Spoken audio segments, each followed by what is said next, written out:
앉으시죠. 예, 다음 피고인, 그리고 노상원 피고인.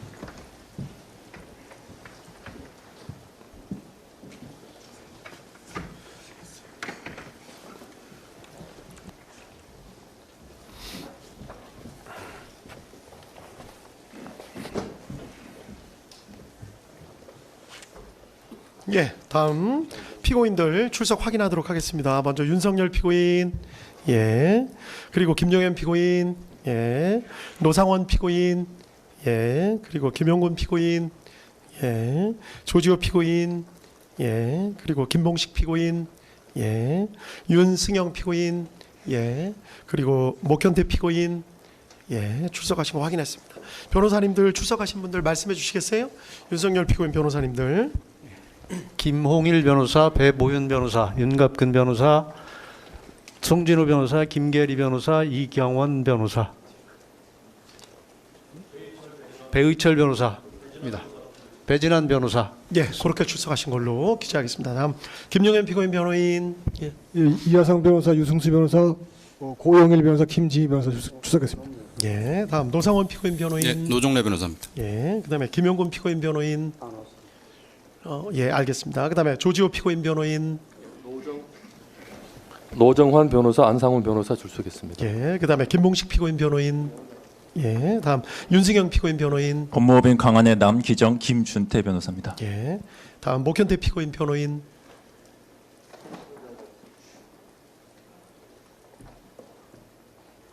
장성준 변호사. 예, 장 변호사님.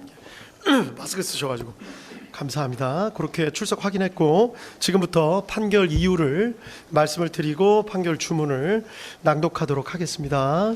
내용이 좀 길기 때문에 조금 길어질 수 있다는 점을 미리 말씀을 좀 드리겠습니다. 그리고 판결이 선고되는 과정에서 뭐 소란이나 뭐 기타 이상한 행동을 하시면 법정에서 퇴정 등 강력한 조치를 취할 수밖에 없으니까 방청하시는 분들 그 점 좀 유념을 좀 해주십시오. 예, 지금부터 259합 129 등 사건 판결 이유를 간략하게 말씀드리겠습니다. 먼저 이 사건 공소사실입니다. 검사는 2024년 12월 3일 대통령인 피고인 윤석열의 비상계엄 선포 및 이후 경찰의 국회 출입 통제, 군의 국회 투입 시도, 이른바 체포조 운영, 선관위 확보 시도 등 일련의 사건에 대해서 피고인들을 다음과 같은 내용으로 공소 제기하였습니다. 피고인들은 국헌문란의 목적을 가지고 폭동을 일으켜 내란죄를 저질렀다. 우두머리 역할인 피고인 윤석열은 내란 우두머리죄, 중요 임무에 종사한 나머지 피고인들은 내란 중요 임무 종사죄에 해당한다. 또 피고인들은 위와 같이 내란죄를 저지르는 과정에서 권한을 남용해서 하급자 등으로 하여금 권리행사를 방해하고 의무 없는 일을 하게 하여 직권남용 권리행사 방해죄를 저질렀다. 이러한 내용으로 공소사실이 구성되어 있습니다. 먼저 수사권 등에 관한 주요 쟁점에 대해서 말씀을 드리겠습니다. 불소추 특권을 가지고 있는 재직 중 대통령에 대한 수사 가능 여부에 대해서입니다. 불소추 특권에 수사까지 포함된다고 보기는 어렵기 때문에 수사의 범위가 문제되기는 하지만 재직 중인 대통령이라 하더라도 수사 자체는 허용된다는 것이 이 법원의 판단입니다. 이유는 다음과 같습니다. 헌법 제84조 불소추 특권이 수사를 포함하는 것인지에 대해서 증거 확보를 위한 수사가 가능한지 여부에 대해서 견해가 나뉘는데 어떠한 수사도 허용되지 않는다는 견해부터 구속 등 강제 수사가 허용되지 않는다는 견해, 모든 수사가 다 허용된다는 견해 등이 나눠져 있습니다. 이 법원은 여러 나라의 헌법 조문 그리고 판례법 국가의 경우 판례 등을 검토를 해보았습니다. 우리 헌법 조문은 대만 헌법, 중화민국 헌법 조문을 참고한 것으로 보이는데 대만은 소추가 아닌 소구라는 표현을 쓰고 있고 대만 법원은 수사는 허용되지 않는다는 입장을 보이고 있는 것으로 파악했습니다. 반면 일본 헌법은 국무대신에 관한 불소추 특권에 대해 규정하고 있어 우리 조문과는 형식과 내용이 조금 다르기는 하지만 명확하게 소추라는 표현을 쓰고 있고 수사가 허용된다는 전제에서 수사 허용의 범위에 대해서만 의견 대립이 있는 것으로 보입니다. 우리 헌법상 불소추 특권은 대통령 직책의 원활한 수행을 보장하는 데 그 취지가 있습니다. 따라서 이와 관련이 없는 수사까지 모두 제한하려는 취지는 아닌 것으로 보입니다. 따라서 수사 자체가 불소추 특권에 포함된다고 보기는 어렵다는 것이 이 법원의 판단입니다. 자세한 입법례와 분석, 관련 내용 등은 판결문에 자세히 기재해 놓았습니다. 다음 두 번째, 검찰이 내란죄에 관해서 수사를 개시할 수 있는지 여부. 피고인 윤석열 등에 대한 직권남용 권리행사 방해죄 혐의 등의 고발을 접수한 검찰이 내란죄에 관해서도 수사를 개시할 수 있는지가 문제되는데 가능하다는 것이 이 법원의 판단입니다. 이유는 다음과 같습니다. 검찰청법에 의하면 검찰은 원칙적으로 직권남용 권리행사 방해죄에 대해서만 수사 개시가 가능합니다. 그러나 검찰청법 제4조 제1항 제1호 다목은 직접 관련성이 있는 범죄에 대해서도 수사를 개시할 수 있다는 예외 규정을 두고 있습니다. 직접 관련성의 의미가 문제가 되는데 마침 이 사건 재판이 진행되는 도중에 대법원 판례 2025 도의 6707 판결이 나왔기 때문에 문제가 사실상 해결되었습니다. 판시 취지는 예외 규정의 해석에 있어 문맥상 의미 외에 규범적인 요소도 고려하여야 한다는 취지로 보입니다. 이 사건의 경우에서 고발된 윤석열 피고인에 대한 직권남용 권리행사 방해 혐의 사실을 살펴보면 내란죄와 중간행위나 다른 원인에 매개 없이 연결되고 구체적 개별적 연관관계가 있는 경우에 해당한다고 보입니다. 따라서 그 구속요건 및 내용 등의 직접 관련성이 인정되고 규범적 의미에 있어서도 이를 인정하는 데 장애가 없습니다. 따라서 검찰의 내란죄 수사권은 있다는 것이 이 법원의 판단입니다. 다음 고위공직자범죄수사처 공수처가 내란죄에 관하여 수사를 할 권한이 있는지 여부가 문제됩니다. 결론부터 말씀드리자면 이 부분에 대해서 내란죄에 관해서 수사를 개시할 수 있다는 것이 이 법원의 판단입니다. 이유는 다음과 같습니다. 공수처법에 의하면 공수처도 원칙적으로 직권남용 권리행사 방해죄에 대해서만 수사를 할 수 있을 뿐 고위공직자 등의 내란죄에 대해서는 수사를 할 권한이 없도록 되어 있습니다.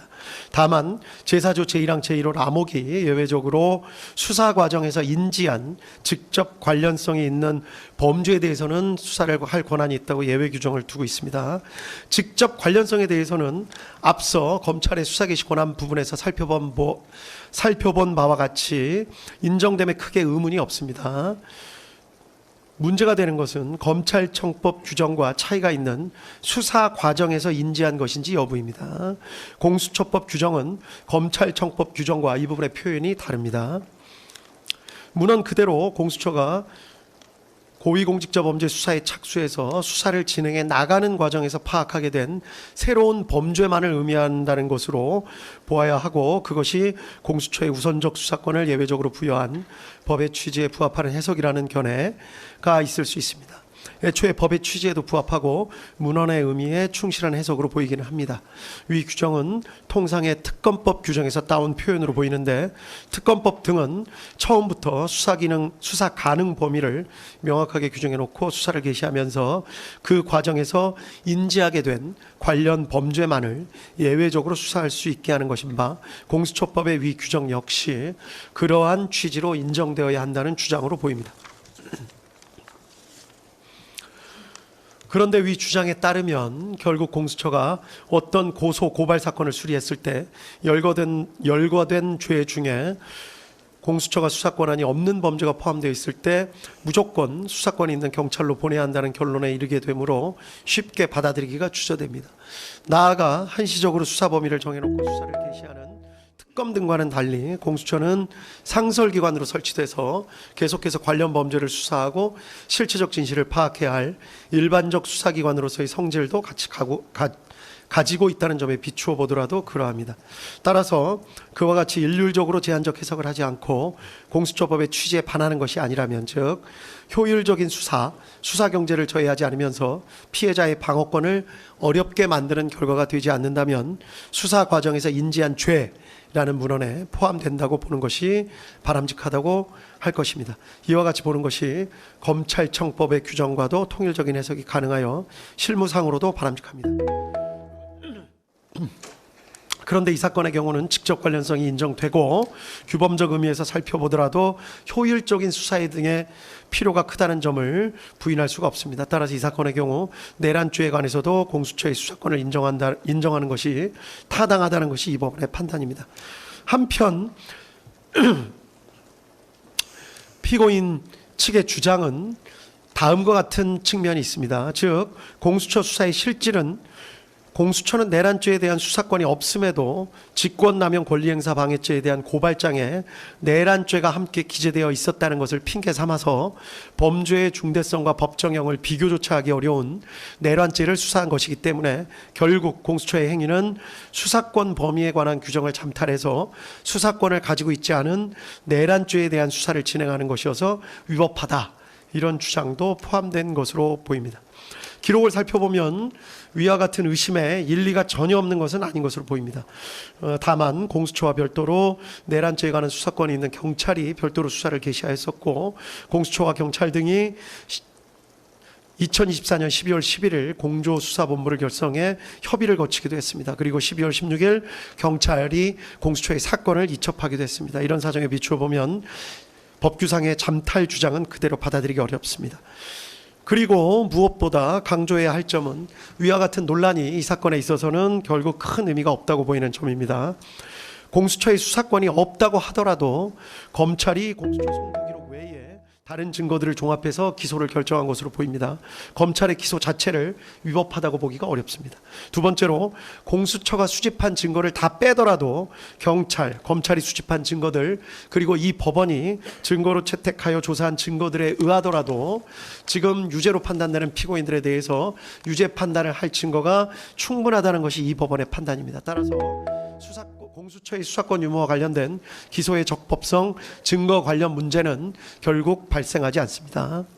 다음, 위법 수집 증거 관련 내용입니다. 원본성, 무결성이 입증되지 않은 증거 등 다수에 대해서 모두 증거 배제 결정을 하고 이를 판결문에 별지로 첨부하였습니다. 군사기밀 관련된 증거에 대한 위법 수집 증거 주장도 하고 있지만 이 부분에 대해서는 받아들이지 않습니다.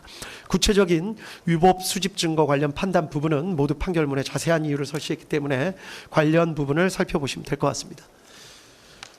이러한 사정 하에 해당 증거들 이 법원이 적법하게 채택하여 조사한 증거들을 의해서 다음과 같은 사실이 인정됩니다. 인정된 사실관계는 판결문에 자세히 기재가 되어 있습니다. 간략하게만 강조될 부분에 대해서 말씀을 드리겠습니다.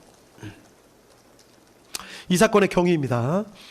피고인 윤석열 당시 대통령은 야당인 더불어민주당이 다수를 점하고 있는 국회가 정부의 주요 관료들을 탄핵하고 예산을 삭감하는 등의 조치를 쉽게 하는 데 반해서 대통령이나 정부는 이에 대항해서 할 수 있는 마땅한 조치가 없다고 생각하였고 사실상 국회가 정부로 하여금 제 기능을 할 수 없도록 만들고 있다고 생각한 것으로 보입니다. 피고인 윤석열은 경호처장으로 일하다가 국방부 장관이 된 피고인 김용현과 이런 생각을 어느 정도 공유하면서 이러한 정치 상황에 대해 한탄하는 일이 잦았고 가끔 방첩사령관 여인영, 특수전사령관 곽종근, 수도방위사령관 이진우 등을 불러 격려하는 자리에서 그와 같은 생각을 표현한 적도 있는 것으로 보입니다.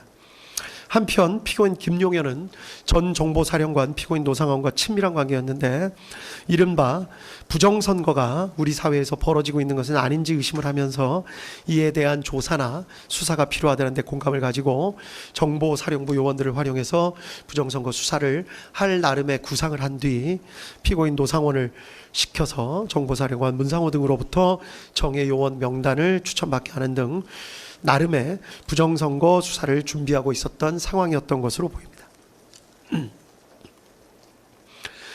이러한 배경 하에 피고인 윤석열은 국회에서 감사원장 등에 대한 탄핵소추 절차를 진행하는 등의 일까지 생기자 피고인 김용현과 사이에 비상계엄을 선포해서 국회 활동 및 일체의 정치 활동 등을 금지하는 포고령을 내리고 그 다음 국회에 군을 보내 국회의사당 등을 봉쇄하며 국회의원들이 모여서 토의나 의결 등을 하지 못하도록 막고, 아울러 국회의장 여당과 야당 대표 등 주요 인사들을 포고령 위반의 형식으로 체포 구금하며, 이 기회에 군이 선거관리위원회 서버 등을 확보 분석하고 선관위 전산 직원들을 신문하는 등 부정선거 수사를 진행한다는 내용의 개괄적이거나 구체적인 계획 등에 대해서 서로 합의를 하고, 이를 12월 3일 22시경에 실행하기로 계획하고 세부 계획 등을 피고인 김용현에게 맡겼던 것으로 보입니다.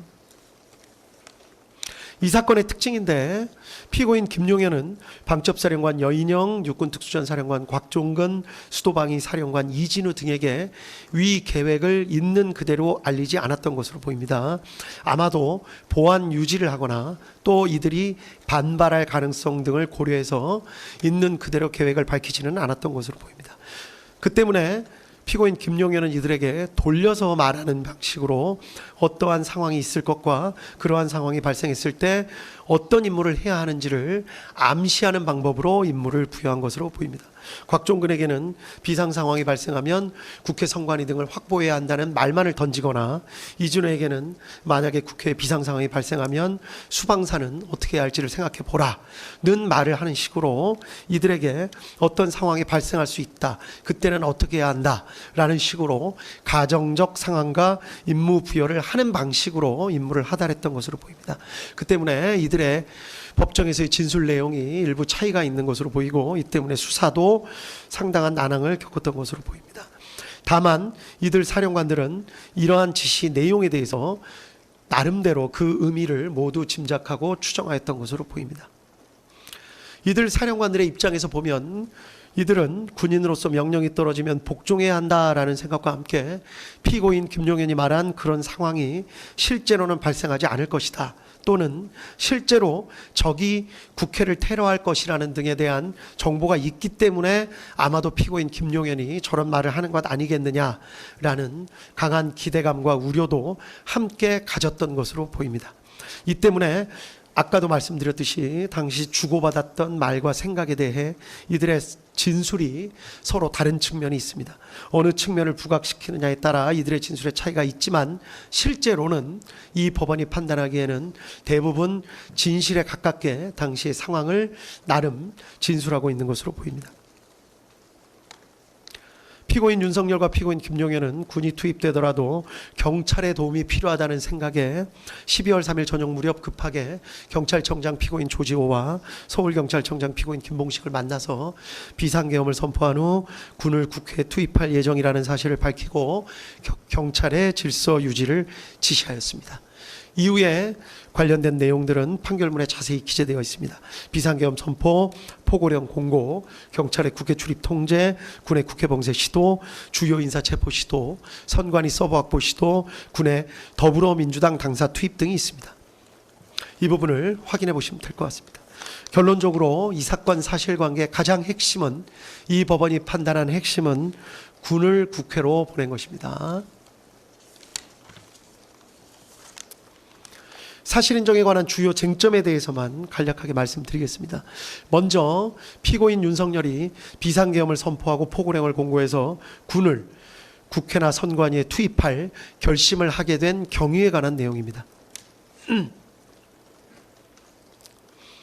이 법원의 판단으로는 여러 가지 사정이 있지만 증거나 대국민 담화나 포고령의 내용을 합쳐보면 야당인 더불어민주당이 다수를 점하고 있는 국회가 무리한 탄핵소추 시도, 일방적인 예산안 삭감 시도 등 대통령과 정부의 활동을 사실상 무력화하고 있다라는 생각을 하게 됐고, 점차 이러한 생각에 지나치게 집착해 적어도 2024년 12월 1일 무렵에 더는 참을 수 없다, 무력을 동원해서라도 국회를 제압해야겠다라고 결심했기 때문이라고 보는 것이 이 사건의 실체에 부합하는 것으로 보입니다. 검사는 피고인 윤석열이 2024년 12월경이 아니라 약 1년 전부터 비상계엄을 선포하며 국회를 제압하여 이른바 장기 독재를 하려는 의도를 가지고 내외적 여건을 조성하고 또 그게 여의치 않게 되자 궁지에 몰려 이 사건 비상계엄에 이르게 된 것이라는 취지로 주장했지만 그러한 경위 및 과정을 인정할 증거는 부족하다는 것이 이 법원의 판단입니다. 이른바 노상원 수첩 등은 작성 시기를 정확히 알 수 없고 일부 내용들은 실제 이루어진 사실과 불일치하는 부분도 있으며 모양, 형상, 필기, 형태, 내용 등이 조악한 데다가 보관하고 있던 장소, 보관 방법 등에 비추어 보더라도 그렇게 중요한 사항이 담겨져 있던 수첩이라고 보기에는 무리가 있습니다. 또 피고인 윤석열이 피고인 김용인과 함께 여인영, 곽종근, 이진우 등과 함께한 여러 차례 식사 자리에서 말한 내용을 살펴보더라도 어떠한 의도나 구상, 계획 등을 내비친 것으로 보기에는 무리가 있고 오히려 단순한 불만이나 격정을 토로하거나 하소연, 답답함 등을 내비친 것으로 볼 여지가 적지 않습니다. 또 이 사건 비상계엄 후 이루어진 각종 조치를 보면 장기간 마음먹고 비상계엄을 선포하였다고 보기에는 지나치게 준비가 허술하고 국회를 무력화시킨 후에 계획 등에 관해 별다른 증거나 자료, 흔적 같은 것도 찾아볼 수가 없습니다. 다음으로 국회에 투입된 병력이 부여받았던 임무의 내용에 대해서 간단하게 살펴보겠습니다. 결론부터 말씀드리자면 특전사 병력은 처음부터 곽종근으로부터 국회의사당 본관을 봉쇄해서 안에 있는 사람들을 모두 건물 밖으로 나오게 만들고 건물 내부에는 사람들이 들어갈 수 없게 만들라는 임무를 부여받은 것으로 보입니다.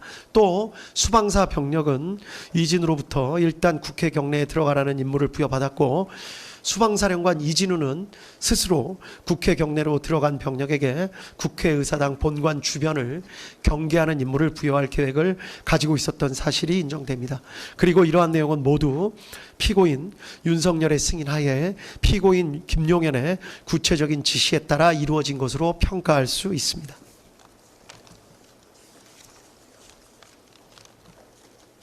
다음으로 방첩사 체포조가 부여받은 임무의 내용입니다. 결론부터 말씀드리자면 피고인 김용현이 여인영에게 14명의 구체적 체포 대상자 명단을 불러준 것은 사실로 인정됩니다. 피고인 김용현과 여인영 모두 체포하라는 의미로 이를 이해한 사실 등도 인정할 수 있습니다. 한편 실제 출동한 방첩사 요원들 체포조는 명시적으로 체포된 당사자를 인계받아서 수방사 비원벙커로 이동하는 내용의 임무를 부여받은 것으로 보이기는 합니다.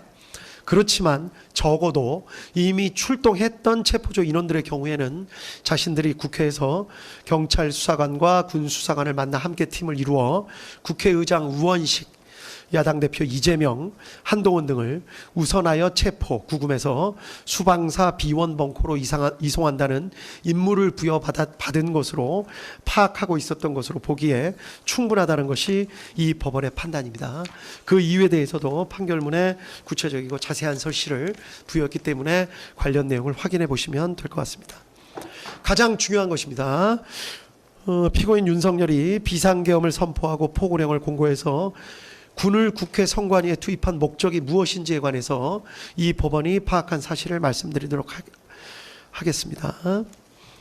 피고인 윤석열이 이러한 행동을 한 이유, 경위에 대해서는 아까 말씀을 드렸고 이러한 행동을 한 목적은 국회로 군대를 보내서 국회의사당을 봉쇄하고 국회의장, 여당, 야당의 대표 등 주요 인사를 체포함으로써 국회의원들이 모여서 토의를 하거나 의결을 하지 못하게 하려는 목적, 즉 국회의 활동을 저지하거나 마비시켜서 국회가 상당 기간 그 기능을 제대로 하지 못하게 만들려는 목적이 있었다고 보기에 충분하다는 것이 이 법원의 판단입니다. 이유는 다음과 같습니다. 계엄 선포문에 명시적으로 반국가 세력인 국회, 또 척결이라는 등의 표현이 있습니다. 포고령에는 아예 국회 활동을 금지한다거나 정치 활동을 금지한다, 또 이를 어길시 처벌한다는 등의 표현이 명확하게 있습니다. 국회 활동을 저지하거나 마비시키려는 목적이 그 자체로 뚜렷합니다. 또 여러 가지 사정, 아까 말씀드린 바와 같이 특전사 병력이나 수방사 병력이 부여받은 임무 등에 비추어 보더라도 이러한 사정은 명확합니다. 한편 피고인 윤석열, 피고인 김용현은 위와 같이 군을 투입하면서 언제 군을 철수시킬지에 대한 계획을 전혀 정하지 않았던 것으로 보입니다. 결국 피고인 윤석열 등의 마음먹기에 따라서 군의 철수와 국회 활동 재개 여부가 결정되는 것이어서 이러한 사정 등에 비추어 보면 결국 국회 활동을 저지하거나 마비시키려는 기간이 상당 기간임을 예정하고 있었다고 보기에도 충분하다는 것이 이 법원의 판단입니다. 다음은 법리에 관해서 말씀을 드리겠습니다. 이 사건 문제되는 형법 규정의 국헌문란 목적의 정의 조항은 형법 제91조 제2호입니다. 이 부분에 관해서 간략하게 연역을 살펴보도록 하겠습니다. 연역적으로 로마 시대에는 국가의 기본 질서를 어지럽히는 행위를 내란죄로 처벌했지만 황제 시대에 이르러서 국가와 황제를 동일시하는 경향이 나타났고 황제에 대한 반역 행위까지 내란죄로 처벌하게 되었습니다. 중세 시대에도 이러한 성향이 강하게 나타나서 죽은 개인에 대한 배신 행위 등을 반역죄로 처벌하게 되었고 점차 왕이나 군주 자체는 반역죄, 내란죄를 저지를 수 없다는 인식이 중세시대 때는 강하게 퍼졌던 것으로 재판부에서 확인을 했습니다. 계기가 된 사건은 찰스 1세, 잉글랜드의 왕 찰스 1세 사건이었습니다. 영국에서 의회가 생기고 왕과 의회 사이에 세금 징수 문제 등으로 갈등을 빚는 일이 생기게 되다가 결국 잉글랜드 왕 찰스 1세는 의회가 자신의 잘못 200가지를 시정해달라는 취지의 결의문을 내자 이에 분노해서 직접 군대를 이끌고 의회 의사당에 난입해서 그 자리에서 의회를 강제로 해산시키는 일이 있었다는 점을 역사 교과서를 통해서 검찰이나 피고인 측이 다 알고 계실 거라고 생각합니다. 이러한 내전을 통해서 결국 찰스 1세는 반역죄 등으로 사형을 선고받고 죽게 되는 일이 있었습니다. 이때 판결을 살펴보면 왕이 국가에 대해서 반역을 하였다는 사실을 명백하게 인정을 한 것을 알 수 있습니다. 이때부터 왕에 대한 범죄라는 생각이 점차 바뀌어서 국민으로부터 주권을 위임받은 의회에 대한 공격을 하는 것은 왕이라 하더라도 주권을 침해하는 것이 되어 반역죄가 성립한다는 개념이 널리 퍼지게 된 것으로 보이고 그리고 이후부터는 18, 19세기를 거쳐 내란죄는 국가 존립을 침해하는 죄로 각국에 반영된 것으로 보입니다. 이러한 연역과 각국의 입법례, 기타 여러 가지 사정에 대해서는 판결문에 자세하게 설치가 되어 있습니다. 주변국의 사례를 잠깐만 말씀드리겠습니다. 아프리카나 남미 등 이른바 개발도상국의 경우에서는 선거로 당선된 대통령이 의회와 갈등을 일으켜 군부를 동원해서 의회의 기능을 정지는 시키는 사례 등이 여러 언론을 통해서 전해지고 있습니다. 실제 이로 인해 내란, 반란, 역모 등 유사한 형법 규정에 의해 처벌받은 사례를 찾아보기는 어렵습니다. 재판부에서 판단해 보기에는 성공한 경우가 적지 않은 데다가 만약에 실패한 경우에는 그러한 일을 저지른 대통령이나 관료들이 외국으로 망명해서 수사나 재판이 진행되지 않는 경우가 많았기 때문인 것으로 보입니다. 이 때문에 개발도상국의 사례는 거의 참고할 수가 없었습니다. 다음으로 선진국의 사례를 말씀드리겠습니다. 이상하게도 선진국의 경우에는 대통령이 의회와 갈등을 일으켜 군부를 동원해서 의회의 기능을 정지시키는 사례 등을 찾아보기가 마찬가지로 어려웠습니다. 그런데 이러한 일이 있는 이유는 조금 다른 것 같습니다. 자세한 내용을 살펴보면 선진국에서는 이러한 정도의 갈등까지 가지 않도록 제도적으로 설계를 치밀하고 꼼꼼하게 해놓는 경우가 많기 때문인 것으로 판단했습니다. 의회를 상원, 하원, 양원으로 나누어서 의회가 신중한 판단을 할 수 있도록 하거나 선거에서 의원들의 일정 비율씩만 교체하도록 해서 급격한 의회 구성의 변화를 막거나 임기 내에 의원에 대한 신임을 묻게 하는 중간 투표 등의 제도를 두어서 책임 있는 의정활동을 하도록 하는 장치 등을 두고 있기도 합니다. 또 상징적인 의미에서 왕을 두고 있는 국가들은 왕이 정부와 의회에 첨예한 갈등의 중재 역할을 하는 경우도 있는 것으로 보입니다. 대통령 등 행정부 수반에게 의회 해상권을 부여해서 갈등을 해결할 수 있는 제도적 장치를 마련해 두는 경우도 있는 것으로 보입니다. 이러한 연역, 다른 나라의 헌법 규정, 판례, 그리고 다른 나라 주변의 사례 등을 종합해서 보면 형법 제91조 제2호의 의미와 대통령이 형법 제91조 제2호의 국헌문란 목적 내란죄를 저지를 수 있다는 사정을 충분히 알 수 있습니다. 대법원은 국헌문란의 목적에 대해서 형법 제91조 제2호 헌법에 의하여 설치된 국가기관을 강압에 의하여 전복 또는 그 권능 행사를 불가능하게 하는 것의 의미에 대해서 권능 행사를 불가능하게 하는 것이란 헌법에 의하여 설치된 국가기관을 제도적으로 영구히 폐지하는 경우뿐만이 아니라 사실상 상당 기간 그 기능을 제대로 할 수 없게 만드는 것을 포함한다고 판시한 바 있습니다.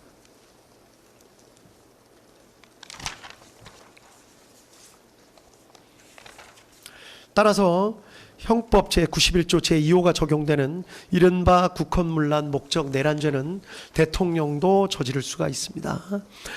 대표적인 사례가 대통령이 군을 동원해 강제로 의회를 점령하거나 의원들을 체포하는 등의 행위를 하는 것은 결국 국회의 활동을 저지하거나 마비시켜 국회가 사실상 상당 기간 그 기능을 제대로 할 수 없게 만들려는 목적, 즉 국회의 권능을 침해하려는 국헌문란의 목적을 가지고 군을 동원해 폭동을 일으키는 것에 해당한다고 할 수 있기 때문입니다.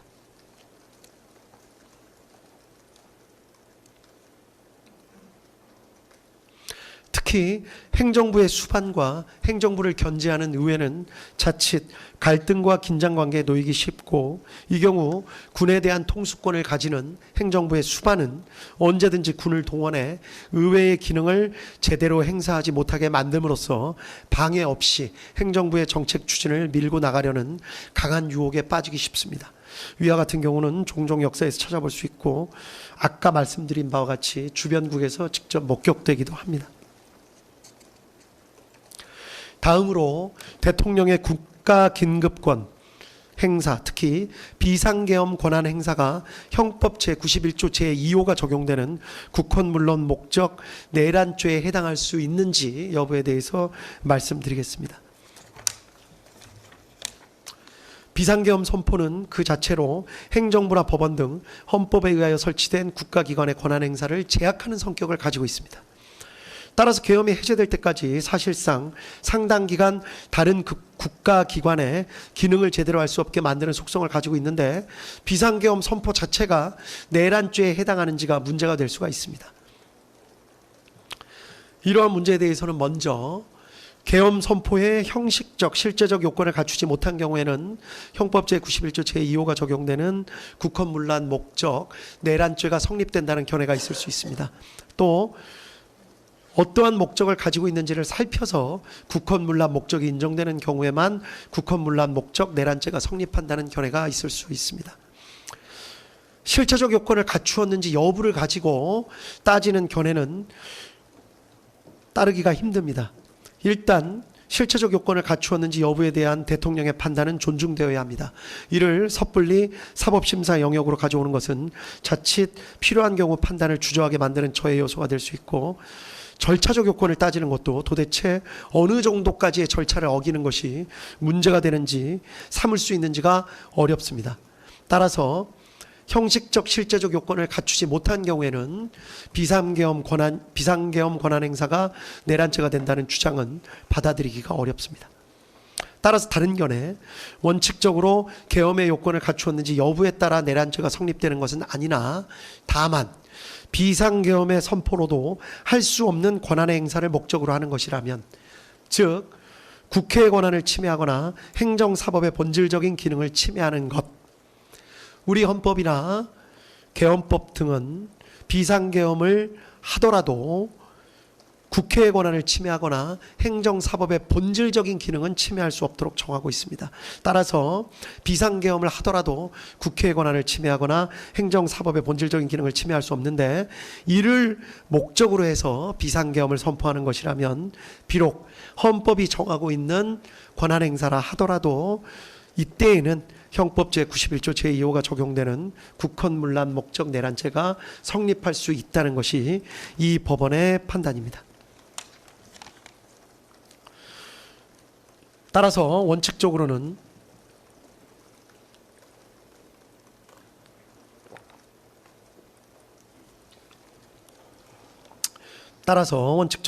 대통령의 비상계엄 선포 자체는 내란죄에 해당할 수 없습니다. 사법심사의 대상이 된다고 보기도 어렵습니다.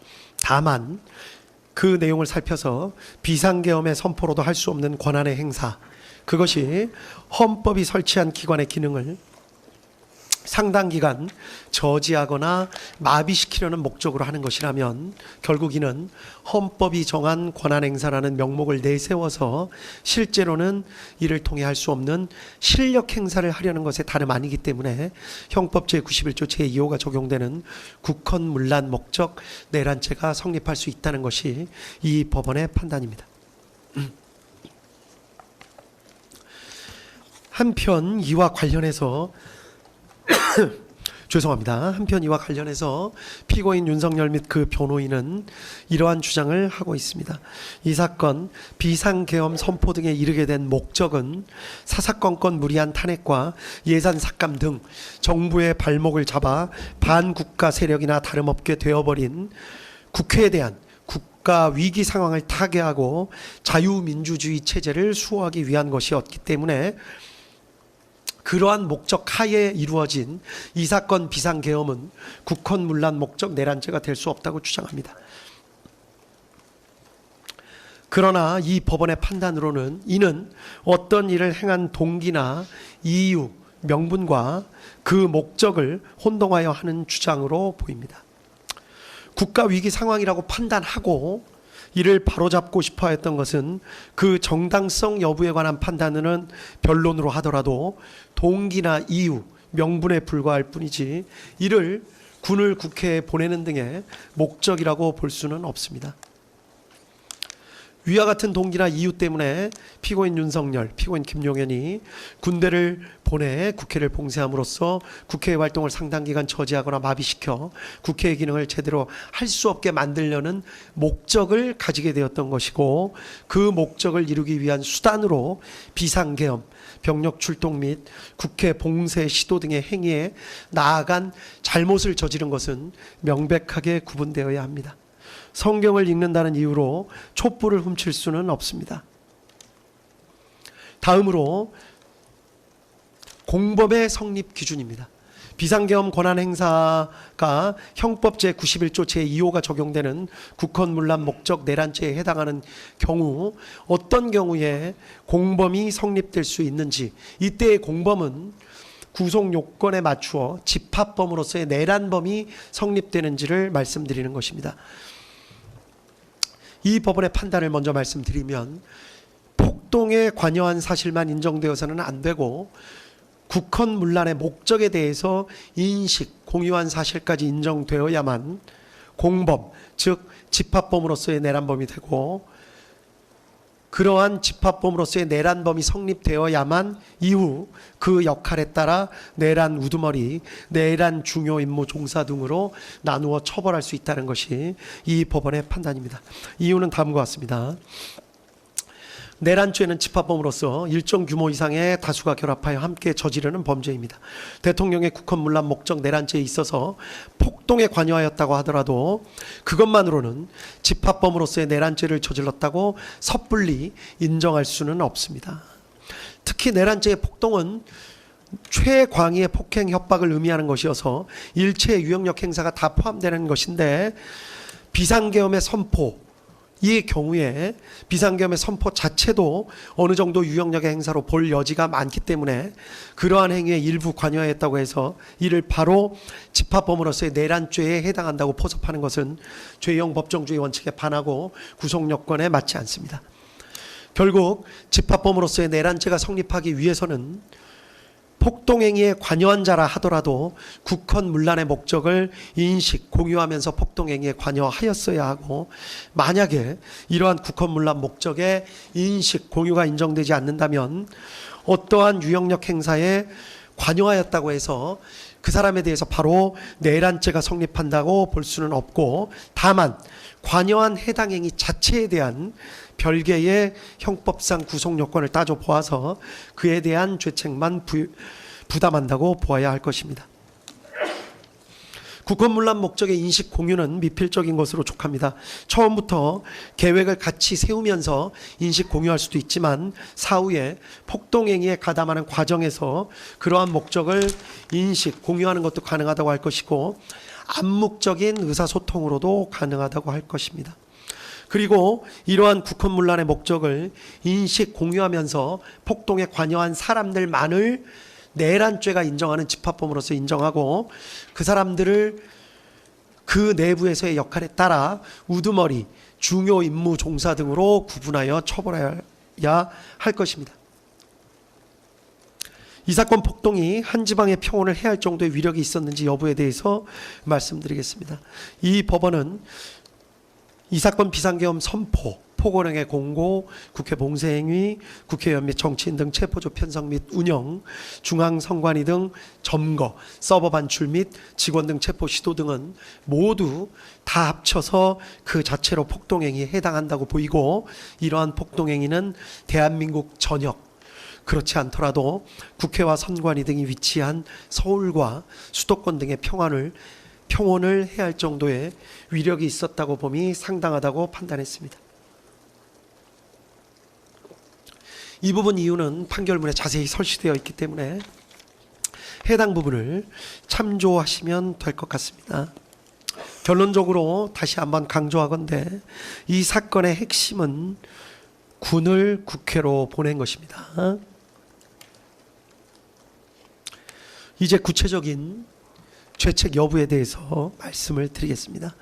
먼저 피고인 윤석열, 피고인 김용현의 경우를 같이 말씀드리겠습니다.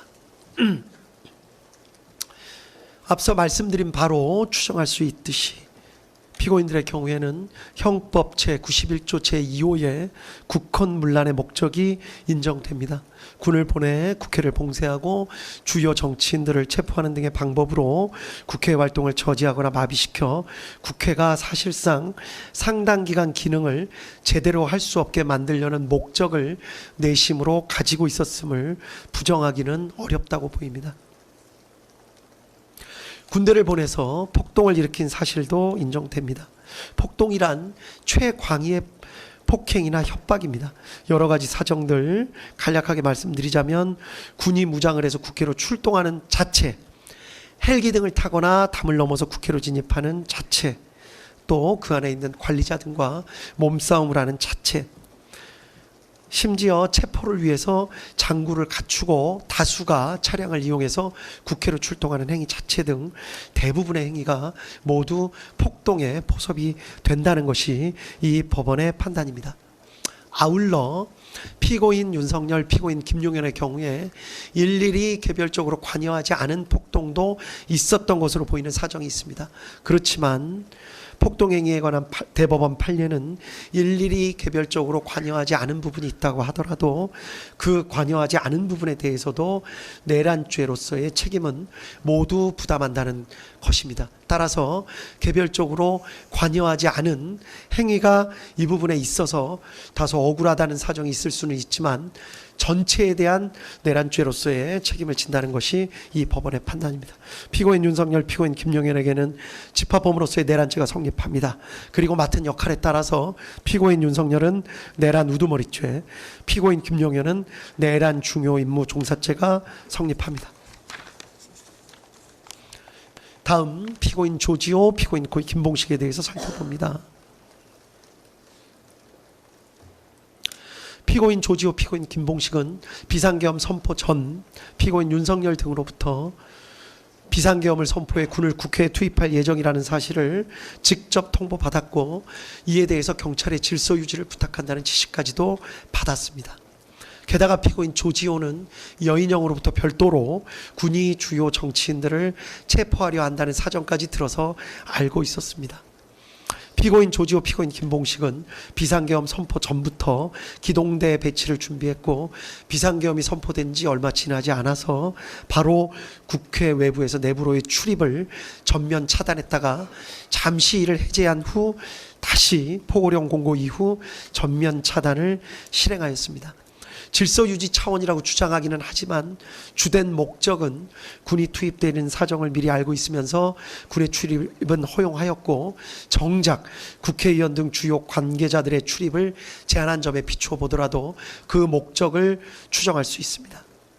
이러한 사정들을 종합해 보면 피고인 조지호, 피고인 김봉식은 비록 처음부터 계획에 관여하고 설계했던 것은 아니지만 국헌문란의 목적, 즉 피고인 윤석열과 피고인 김용현이 군을 보내 국회를 봉쇄하고 주요 정치인들을 체포하는 등의 방법으로 국회 활동을 저지하거나 마비시켜 국회가 사실상 상당 기간 그 기능을 제대로 할 수 없게 만들려는 목적을 가지고 있다는 사실을 인식, 공유했다고 보기에 충분하고 이에 따라 위 폭동행위에 가담한 것으로 평가할 수 있습니다. 따라서 이들에게는 집합범으로서의 내란죄가 성립한다는 것이 이 법원의 판단입니다. 그리고 그 역할에 따라 각 내란 중요 임무 종사죄가 성립합니다. 다음으로 피고인 노상원에 대해서 살펴보도록 하겠습니다. 피고인 노상원의 경우 이 사건 비상계엄으로 선포로 인한 비상계엄 상황이 적어도 일정 기간 지속될 것으로 예상 전제하였다는 사정을 알 수 있습니다. 그러한 사정 하에서 본인의 계엄 사무 수행을 준비했고 특히 애초에 계획했던 것과 달리 국회가 신속히 비상계엄에 대한 계엄 해제 요구안을 가결하자 피고인 김용현과 전화통화를 하면서 대책을 논의했던 사정까지도 엿보입니다. 정보사령관까지 역임했고 국방부 장관인 피고인 김용현과 이 사건 비상계엄에 대해서 상당히 구체적으로 논의했던 것으로 보이는 사정, 그리고 본인이 주축이 되는 제2수사단의 계엄사무 수행에 있어서 군인을 투입시키려고 했던 사정 등까지 종합해보면 피고인 노상원은 적어도 이 사건 비상계엄 선포 후 군이 국회에 출동해서 상당 기간 국회 활동을 방해하거나 적어도 계엄 해제 요구권을 무력화시키는 등 상당 기간 저지할 것을 예상했던 것으로 볼 수 있다는 것이 이 법원의 판단입니다. 따라서 피고인 노상원도 국헌문란 목적을 인식 공유하면서 폭동행위에 가담한 것으로 평가할 수 있다고 보입니다. 따라서 집합범으로서의 내란죄가 성립하고 그 역할에 따라 내란 중요임무 종사죄가 성립합니다. 다음 피고인 목현태에 대해서 살펴보도록 하겠습니다. 피고인 목현태는 국회 경비대장으로서 처음부터 국헌문란의 목적을 인식 공유한 것으로는 보이지 않습니다. 여러 가지 사정을 살펴보면 피고인 목현태에 대해서는 이 재판부가 수차에 걸쳐서 피고인 목현태에 관한 여러 가지 사정이나 사실관계를 다시 한번 살펴보고 또 논의를 해보았으며 피고인 목현태에게 혹시 억울한 사정이나 기타 달리 볼 수 있는 사정이 있지 않은가 하고 여러 차례 토의와 논의를 해보았습니다. 그러나 아쉽지만 다음과 같은 사정에 비추어 보면 피고인 목현태에게도 집합범으로서의 내란죄가 인정된다고 볼 수밖에 없다는 것이 이 법원의 판단입니다.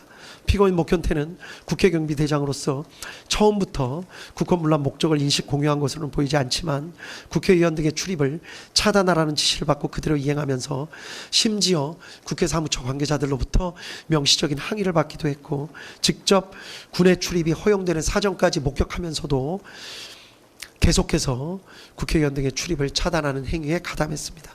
미필적으로나마 자신들이 하는 행위가 국회 활동을 저지하거나 마비시키는 행동이 될 수 있다는 사정을 알았던 것을 부인하기는 어렵다고 판단이 됩니다. 따라서 피고인 목현태에게도 집합범으로서의 내란죄가 성립하고 역할에 따라 내란 중요 임무 종사죄가 성립한다는 것이 이 법원의 판단입니다. 다음 피고인 김용군에 대해서 살펴봅니다. 검사는 피고인 김용군이 피고인 노상원의 정보사령부 병력 선관위 과천청사 투입 및 부정선거 수사 계획에 공모 가담하였다고 기소를 하였습니다. 결론부터 말씀드리면 피고인 김용군의 경우에는 공소 사실과 같이 피고인 노상원의 계획에 공모 가담한 사실 자체를 인정할 증거가 부족하다는 것이 이 법원의 판단입니다.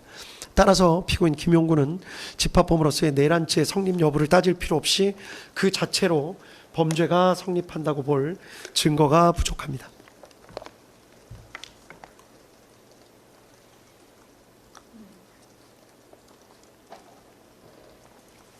이유는 간략하게 말씀드리면 다음과 같습니다. 피고인 김용군이 2024년 10월에서 11월경 군사경찰 추천 명단을 피고인 노상원에게 제공한 사실, 그리고 실제 그 명단이 반영된 수사단 구성계획이 작성된 사실, 12월 3일 롯데리아에서 직접 피고인 노상원 구삼의 방정환과 함께 만났던 사실, 그 가운데 비상계엄 선포 예정 사실을 직접 들어서 알고 있던 사실 등을 보면 공소사실과 같은 사실이 진실일 수 있지 않을까 하는 강한 의심이 드는 것은 사실입니다. 그렇지만 피고인 김용군은 이 부분 공소사실 자체를 강력하게 부인하고 있고, 또 피고인 노상원 역시 피고인 김용군의 진술 취지에 부합하는 내용으로 진술하고 있습니다. 또 구3의 방정환의 진술에 비추어 보더라도 당시 피고인 노상원이 어떤 이야기를 한 사실만 인정될 뿐 피고인 김용군이 이에 대해 어떻게 응답하였거나 행동하였는지에 대해서는 확인이 어렵습니다. 이러한 여러 가지 사정을 살펴보면 공소사실과 같이 관여한 사실 자체를 인정할 증거가 부족하다는 것이 이 법원의 판단입니다. 다음으로 피고인 윤승영에 대해서 살펴봅니다. 검사는 피고인 윤승영이 방첩사에서 주요 정치인 등을 체포하려는 사정을 알면서도 이현일로부터 이를 보고받은 후 피고인 조지호에게 보고하여 승인을 받는 등 정치인 체포 행위에 공모 가담하였다는 공소사실로 피고인 윤승영을 기소하였습니다. 그러나 이 법원이 판단하기에 피고인 윤승영의 변소와 같이 비상계엄화 매뉴얼에 따라서 합동수사단을 지원하는 행위로 인식하고 100명의 지원 요청에 협조하거나 또 포고령 위반 사범을 검거하기 위해 체포조가 국회로 출동한 것으로 오해해서 그 지원 요청에 협조한 것일 수 있다라는 주장이 사실일 수도 있다는 합리적 의심을 배제하기가 어렵습니다. 구체적인 내용은 판결문에 자세한 기재가 나와 있습니다. 피고인 윤승영이 방첩사 체포조 지원 등의 행위가 국회 활동을 저지하거나 마비시켜 국회가 사실상 상당 기간 그 기능을 제대로 할 수 없게 만들려는 목적 하에 이루어지는 행위임을 공유하거나 인식하였다고 볼 증거가 부족한 이상 피고인 윤승영에 대해서는 집합범으로서의 내란죄가 성립하지 않고, 따라서 내란 중요 임무 종사죄가 성립한다고 볼 수 없다는 것이 이 법원의 판단입니다.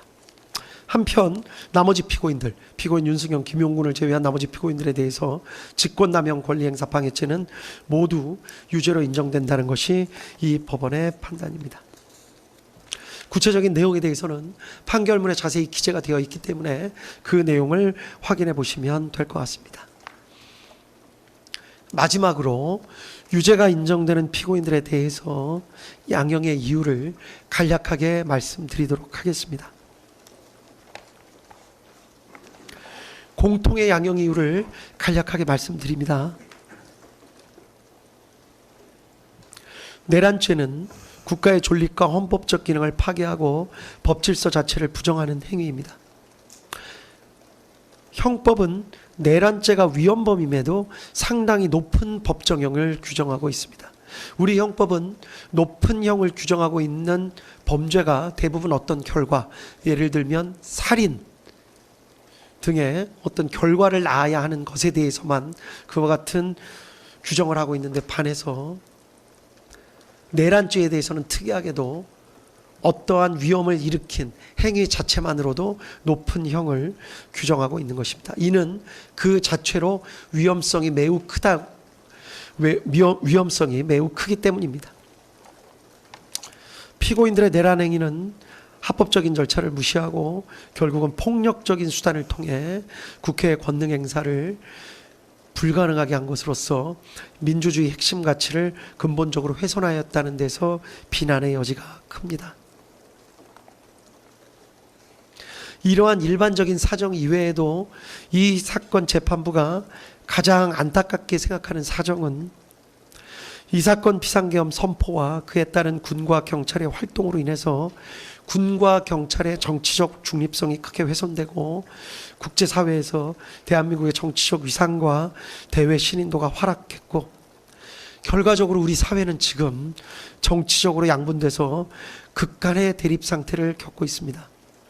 대통령 선거를 다시 치렀고, 이 사건 비상계엄 선포 후속 조치와 관련된 수많은 사람들, 어마어마한 사람들에 대해서 대규모 수사와 재판이 진행되고 있고, 이 법정에 나온 수많은 사람들이 눈물까지 흘려가며 그 피해에 대해서 강하게 호소하고 있습니다. 이러한 사회적 비용은 이 재판부가 보기에도 산정할 수 없는 정도의 어마어마한 피해라고 할 것입니다. 또한 피고인들의 지시나 관여에 따라서 이 사건 비상계엄 선포에 따른 조치들을 실제로 수행한 군인, 경찰관, 공무원들이 사회적으로 많은 비난을 받게 됐습니다. 법적인 책임도 져야 됩니다. 상관의 지시의 적법성, 정당성에 대한 군인과 경찰관 및 공무원들의 신뢰가 훼손되었습니다. 수많은 군과 경찰 관계자들에게 무슨 죄가 있겠습니까? 형법상 죄를 물을 수는 있지만 피고인들께서 순간적인 판단을 잘못하였던 이유 때문에 이미 일부는 구속돼 있고 그들의 가족들은 고통받고 있고, 무난하게 군생활이나 경찰 생활을 마무리할 수 있었던 다수의 공직자들이 모두 어마어마한 고통을 겪고 있다는 사정은 우리 사회에 큰 아픔이 될 것 같고, 지금 진행되고 있는 여러 사정을 살펴보더라도 그러한 상황은 앞으로도 상당 기간 진행될 것으로 보입니다. 이러한 사정에 있어서도 이 법원은 피고인들의 일반적인 양형 사유로 참작할 수밖에 없었습니다. 다음 개별적인 양형 사유에 대해서 말씀드리겠습니다. 먼저 윤석열 피고인에 대해서입니다. 범행을 직접 주도적으로 계획했고 다수의 많은 사람들을 범행에 관여시켰습니다. 비상계엄으로 인해서 막대한 사회적 비용이 초래됐고, 피고인이 그 부분에 대해서 사과의 뜻을 내비치는 모습을 찾아보기 힘듭니다. 또 이 사건 재판이 진행되는 과정에 별다른 사정 없이 출석을 거부하기도 했습니다. 다만 아주 치밀하게 계획을 세운 것으로 보이지는 않습니다. 물리력의 행사를 최대한 자제시키려 했던 사정도 보입니다. 실탄 소지나 직접적인 물리력, 폭력을 행사한 예는 거의 찾아보기 어려웠습니다. 대부분의 계획이 실패로 돌아갔고, 이 사건 범행 이전에 아무런 범죄 전력이 없고 장기간 공무원으로 봉직해 왔으며 현재 65세의 비교적 고령입니다. 다음 김용현 피고인입니다. 이 사건 비상계엄을 주도적으로 준비했고 군의 국회, 선관위, 여론조사 꽃, 더불어민주당사 출동 등을 사전에 계획했으며 독단적으로 부정선거 수사를 진행하려는 별도의 계획을 마련하기도 했던 것으로 보입니다. 피고인 윤석열의 비이성적 결심을 옆에서 조장한 측면이 있는 것으로도 보입니다. 다만 김용현 피고인 역시 물리력의 행사를 최대한 자제시키려 했던 것으로 보이고 대부분의 계획은 실패로 돌아갔습니다. 이 사건 범행 이전에 아무런 범죄 전력이 없고 장기간 공무원으로 봉직해 왔으며 현재 65세의 비교적 고령입니다. 다음 노상원 피고인입니다. 피고인 김용현과 함께 부정선거 수사 등에 관해서 치밀한 계획을 세우기도 했고 민간인임에도 자신의 영향력을 과시하는 방법으로 정보사 인원 등 다수의 사람들을 끌어들여 피해를 입혔습니다. 전반적인 비상계엄 관련 내용을 의논한 것으로 보여 주도적 역할을 한 것으로 보입니다. 다만 현재 별개의 재판이 진행 중인데 병합되어 판단받았을 경우에 형평을 고려할 필요가 있습니다. 무엇보다 군의 투입 등 폭동행위 자체에는 관련된 폭동행위 자체에는 직접적으로 관여하지는 않았습니다. 이러한 부분도 유리한 양형 사정으로 참작했습니다. 다음은 조지호 피고인입니다. 조지호 피고인의 경우에 경찰의 총책임자임에도 포고령을 면밀히 검토하기는커녕 이를 근거로 국회 출입을 차단했고 민간인을 보호했다는 사정을 발견하기가 어렵습니다. 오히려 경찰이 군의 국회 출입을 도우도록 했습니다. 선관위에 경력을 투입하는 데 관여하기까지 하였습니다. 다만 계엄 선포 당일에서야 군의 국회 투입 등 사실을 알게 된 사정이 있습니다. 국회 출입 통제 시간이 비교적 짧았던 것으로 보입니다. 구체적인 사항을 일일이 지시한 것으로 보이지 않습니다. 오랜 기간 동안 경찰 공무원으로 봉직해왔고 아무런 범죄 전력이 없으며 혈액암을 앓는 등 건강이 상당히 좋지 못합니다. 다음으로 피고인 김봉식입니다. 피고인 김봉식 역시 피고인 윤석열과 피고인 조지호의 지시에 따라서 경찰을 국회에 출동시키거나 국회 출입문을 폐쇄하고 국회의원 등을 포함한 사람들의 국회 출입을 막는 일을 직접 주도하였습니다. 특히 국회를 경비해야 할 임무를 가지고 있는 국회 경비대에게조차 국회 출입 통제에 관여하게 하는 등 비난의 여지가 큽니다. 다만 계엄 선포 당일이 되어서야 군의 국회 투입 등 사실을 알게 되었고 국회 출입을 잠시 허용하기도 했고 특히 물리적 사용을 자제한 것으로 보입니다. 오랜 기간 경찰 공무원으로 봉직해왔고 아무런 범죄 전력이 없습니다. 다음 목견태 피고인입니다. 국회를 보호해야 할 국회 경비대장임에도 국회 출입 통제, 특히 국회의장에 대해서까지 출입을 통제하려고 했습니다.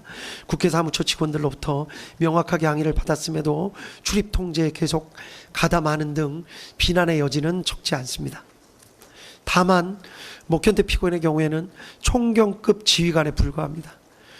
급박한 상황 속에서 피고인 조지호나 피고인 김봉식의 지시, 비상계엄 및 포고령의 적법성 등을 명확하게 판단하고 그 지시를 거부하기는 어려웠을 것으로 보입니다. 일부 국회의원이나 국회 관계자들의 국회 출입을 몰래 허용해 주기도 한 것으로 보입니다. 오랜 기간 동안 경찰 공무원으로 봉직해왔고 아무런 범죄 전력이 없습니다. 이러한 사정 등을 개별적인 양형 사정으로 참작했습니다. 이에 따라서 이 법원은 피고인들에게 형을 선고하도록 하겠습니다. 피고인들 모두 자리에서 잠깐만 일어나 주십시오.